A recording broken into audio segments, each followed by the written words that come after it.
M news కి స్వాగతం. పేదల పాలిట పెన్నిధి ఏపీ సీఎం జగన్మోహన్ రెడ్డికే మరోసారి పట్టం కట్టాలని ఎమ్మెల్సీ తోట త్రిమూర్తులు రాయవరం మండలం చెల్లూరు షుగర్ ఫ్యాక్టరీ వద్ద సర్పంచ్ పాలిక రాఘవ గోవింద్ ఆధ్వర్యంలో నిర్వహించిన ఎన్నికల యుద్ధానికి సిద్ధం అనే కార్యక్రమంలో ప్రజలకు పిలుపునిచ్చారు. కొద్ది రోజుల్లో జరగబోయే సార్వత్రిక ఎన్నికల్లో వైఎస్ఆర్ కాంగ్రెస్ పార్టీ విజయానికి సైనికుల్లా పనిచేయడానికి ప్రతి కార్యకర్త సిద్ధంగా ఉండాలని తోట కోరారు.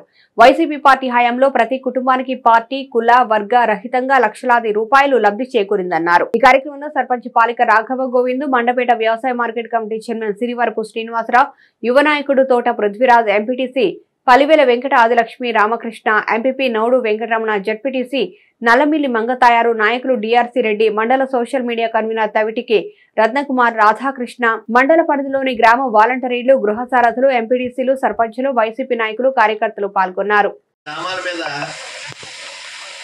వైఎస్ఆర్ పార్టీకి వచ్చినటువంటి ఓటింగ్ ఏ ఊళ్ళో వచ్చింది, ఏ వర్గాల నుంచి వచ్చినాయి, ఇప్పుడు కొత్తగా ఏ వర్గాలు కలిసినాయి, జగన్మోహన్ రెడ్డి గారు పథకాల వల్ల ఎవరు వస్తున్నారు అనేటువంటిది చూసుకుంటే నీ చెప్పక్కర్లొద్దు. ఆ గెలుపు ఎలా ఉంటుంది అనేటువంటిది మీ అందరికీ కూడా తెలుసు.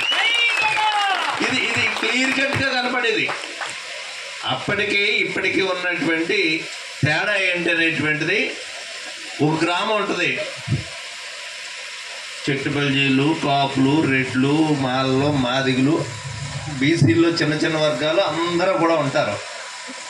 ఎన్నికలు అయిపోయేటప్పుడు ఎన్నికల్లో మీకు ఏ వర్గాలు చేసినాయి, ఏ వర్గాలు చేయలేదు అనేటువంటిది ఆయాలో తెలిసిపోదు కదా. కొంతమంది అయితే బహిరంగంగా జెండాలు పట్టుకొస్తారు, కొద్దిమంది జెండాలు లేకుండానే పనిచేసే వాళ్ళు ఉంటారు. వాళ్ళకి నచ్చినటువంటి పార్టీకి ఓటు వేసుకుంటారు, జనసేన పార్టీకో, టీడీపీకో, వైసీపీకో. ఆ వేళ మనకు ఓటు అయినటువంటి వర్గాలు ఈవేళ ఎవరు ఓటు వేస్తున్నారు అనేటువంటిది చాలా క్లియర్ కట్గా కనపడుతున్నటువంటి పరిస్థితి.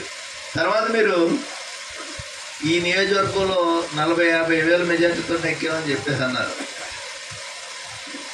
మీ అభిప్రాయాన్ని గౌరవిస్తున్నాను, మీ అంచనాను తప్పుపడుతున్నాను. అంచనా తప్పుపట్టేది ఏంటంటే, మీ ఊర్లో 800 ఓట్లు మెజార్టీ ఇస్తానని చెప్పారు కదా, 800 టీడీపీకి పడతాయి.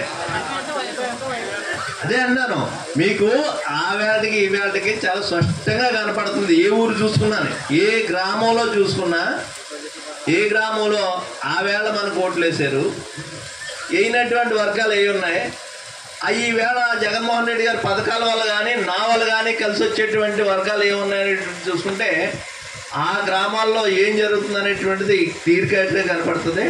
ఆ ధైర్యంతో మనం అందరం ముందుకు వెళ్తున్నాం అనేటువంటిది ఈ సందర్భంగా మీకు మనం చేస్తూ, మరి మండల కోఆర్డినేటర్ గారు మాట్లాడుతారు. మరిన్ని తాజా వార్తా విశేషాల కోసం ఎం న్యూస్ ని సబ్స్క్రైబ్ చేయండి, మీ మిత్రులకు షేర్ చేయండి.